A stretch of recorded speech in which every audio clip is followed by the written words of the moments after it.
Here we go again, guys, with another cart full of parts. This time it's all new parts, and all these parts, all of them, are going onto this Lexus. What's it going to cost? Let's get started and find out.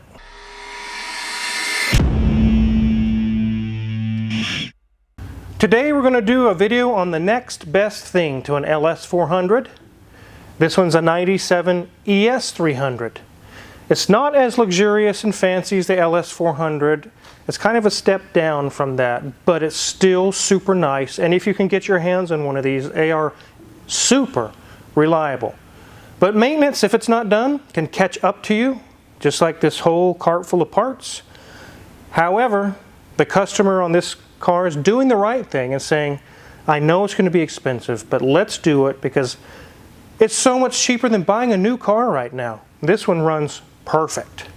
Let's take a look around this ES300, and then we have all these parts to go through and an inspection to do and why we're replacing all these parts. You can see it has similar looks to the LS400. It looks like a more modern version of it, but it is a V6 and it is front-wheel drive, not rear-wheel drive. This one is in very good shape. These are the years of 15-inch wheels, which means cheaper tires when it's time for tires. Nice 5-spokes in good shape. The paint shines on this. So a few nicks and scratches here and there, but nothing seriously wrong, and no rust. Let's go ahead and hop under the hood. So unlike the LS400, which is rear-wheel drive, the engine is, whoa guys, whoa. Look at that, hood struts every single time. But luckily the customer is going to let us replace the hood struts on this car and will solve this issue. But on the LS400, the engine is oriented in a rear-wheel drive configuration. The ES300 is a sideways or front-wheel drive V6 configuration. And what's really strange on the Toyotas is that it is a V6, but unlike a General Motors V6, which sits sideways like a 3800, 3400, 3100, it looks even. There's a bank and there's a bank, and they're even. It looks strange in a Toyota. It looks like a 4-cylinder. But it's still a V6. The other bank is underneath the intake, kind of at a weird angle. Let's take a look. So here's our first bank. It's easy to see. You can see the valve cover over there, which is kind of at an angle like this. But as we come around to the back, the rear one is way down there, much lower underneath the intake. It's kind of a strange setup, but it works. And not only does it work, these things are dead reliable. Today they're up to a 3.5 liter in the Siennas and Camrys and all kinds of vehicles. The 3.5 V6, they are so good. They're really good. But being its front-wheel drive, it does make the timing belt and water pump job a little bit more difficult. Let's take a look. So this engine mount has to come off, and then you can get the covers off, and then you're going to be working in between the frame and the front of the engine. You have much less room than you do in an LS400. So a little bit more difficult, but not too bad. So that's what's going on in the engine bay. We don't have a whole lot going on other than the hood struts and a timing belt and a water pump, which we'll get into here in a minute. Take it away, Mrs. Wizard. Let's look at the interior. Is it as nice as an LS400? Let's find out. 151,340 miles. So this is like a toddler in the life of a Toyota Lexus product. This thing is just barely broken in. Like the gauge cluster, very easy to read, simple, nothing fancy going on. Obviously they're testing some lights there because none of those lights are actually on when it's running because none of those things are the problem with this car. But it does have nice molded plastic that looks leather. This isn't leather. It looks nice though. The dash is, you know, there's no cracks, there's nothing going on. We have a darker shade on top, a lighter shade on the bottom. The radio there is looking a little special. It's got like some discoloration going on. Not sure what it looks like when it's actually being used. If we look down below, we've got simple controls for the HVAC system. As we look behind our gear selector, you'll see that we have a very small little ashtray and a cigarette lighter, which still catches and holds. But the wood there is looking good. No cracks, nothing peeling up. Got a very simple gauge selector, and we do have controls for the heated seats. And luckily the passenger over there, which must be Casper because no one's over there, is getting their bum warmed. We have a nice cup holder that still does a very good job of folding out and folding back in and holding. In our armrest, which is nicely leather wrapped, the top section still opens and is quite clean, and the lower section has some wipes in it to make sure that if there's any spills or anything, they're mopped up before they become a problem. The seats, these are on the edge of sofas. They're not quite as luxurious as the 70s, but they're quite soft nonetheless, and they're in that nice dove gray that is in very good condition. On our door card, we have that dark shade that wrapped around from the dash and to our lighter shade down below. We have a little bit of an issue on that speaker grill, but that's it. See a little bit of something got spilled over there, maybe on that speaker grill as well, and onto the carpet there, but otherwise the Lexus floor mats still looking great. As we look at our back seat, everything is looking good as well. Nothing is ripped, nothing is tore. Looks like it's in very, very good condition, being that this is a family-sized car. I can't imagine too many Cheerios or French fries getting lost in those seats because they're looking really good. Carpet is looking very presentable as well. The back shelf carpet is looking good. Our headliner, sea of gray.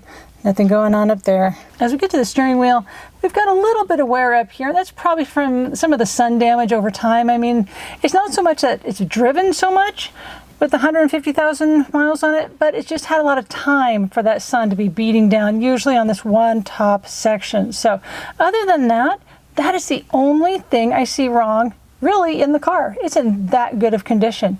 Is it as good as the LS? Maybe not. There's a few probably creature comforts that the LS has, but this ES300 is looking great. Let's get this up in the air and see what's going on underneath. So here are the front of this ES300. We do see this is kind of open here. This is to allow air to come in and go to the condenser. You can see there's really nothing that's supposed to go here, no panels or anything.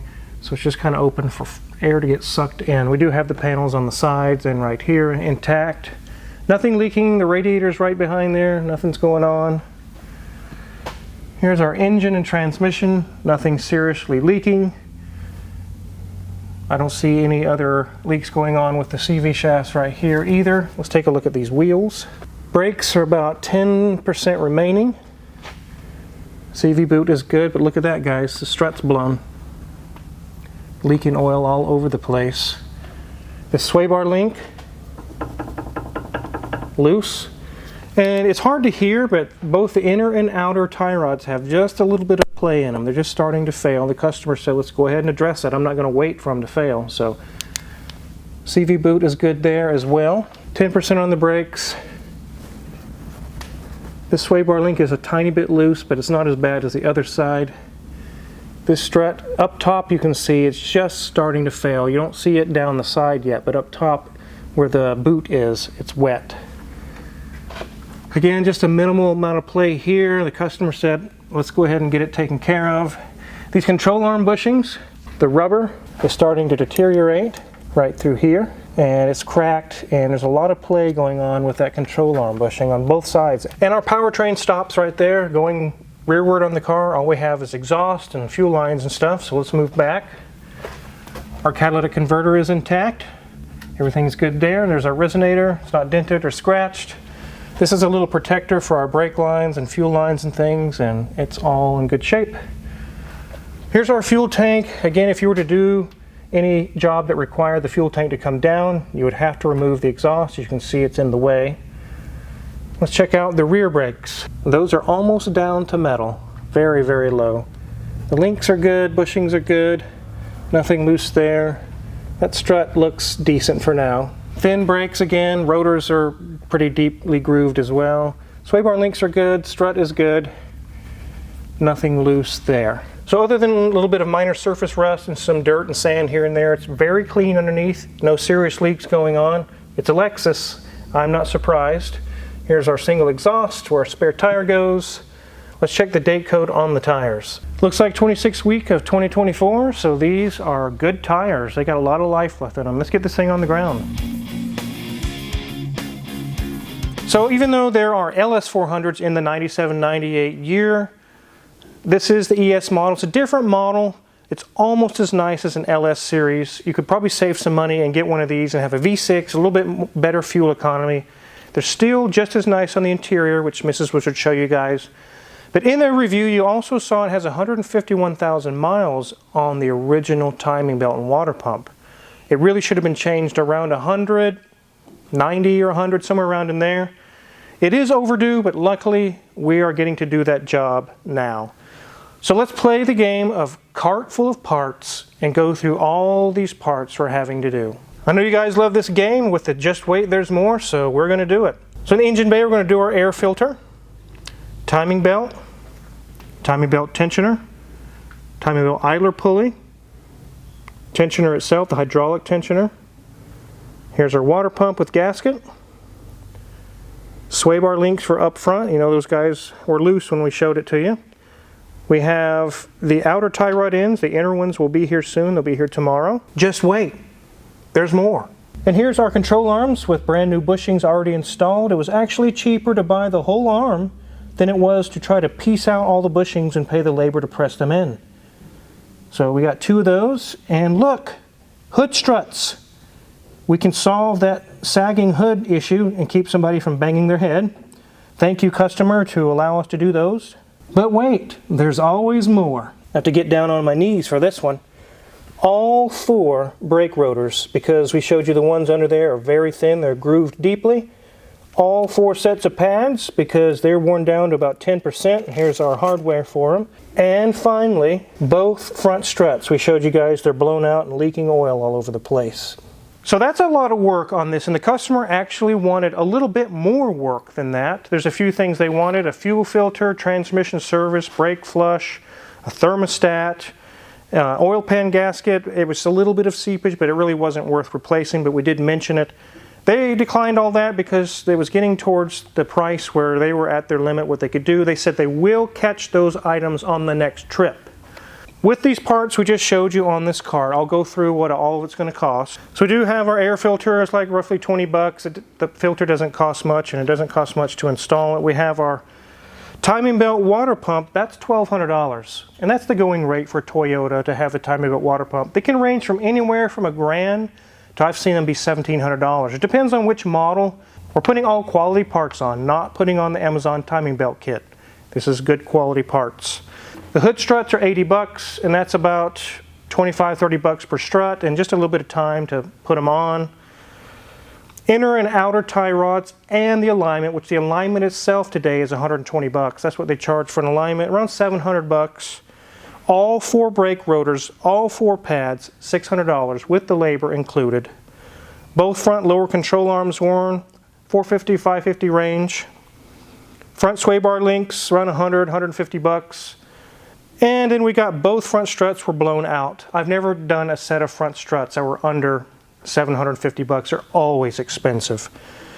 And we have those down there. We've got those quoted around 800 or 900 bucks. So if everything added up, remember sales tax is roughly 10% here in Kansas, getting close to $4,000 to have this entire cart full of parts installed. And there's quite a bit of labor involved. Don't forget about the labor. Thank God they don't have this bill. Would you like to trade bills with this person? It's going to be probably double or triple that. Is it worth it?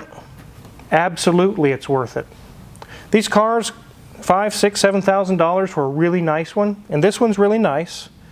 We're living in a time right now where people really aren't interested in jumping into a $50,000 loan for a new car. They can come up to $3,000 or $4,000, fix what they have, and go another 5 or 10 years. It really is making sense now to put the money into these cars. Yes, it is 100% worth it to replace all these parts. So as far as years are concerned, or miles, as far as Lexuses go, this thing's like a teenager. 150,000 miles, it can easily go to 450,000 miles, no question about it. So they got a lot of life left in this car. 3,000 bucks is pennies compared to buying a brand new car and having a $1,000 a month car payment, then insurance on top of that. This is the better way to go to keep going forward through life without losing a bunch of money. In fact, when I presented the price to the customer, we talked it down to about the $4,000 range. They showed up an hour later with a $2,000 check and said, here's half up front. We definitely want to do this. We love this. We love this car. Let's go for it. There wasn't even a question in their mind about getting this done, and I agree with them. So if you're curious what kind of tools we're going to use to work on this ES300 or that Rolls-Royce or this 67 Mustang behind me, check our Amazon affiliates link in the description below. A lot of the tools we use in the shop are for sale there, and if you purchase anything there, we get a small cut and really appreciate it. Make sure to hit the subscribe button because there's so many more cool videos to come. Thanks for watching.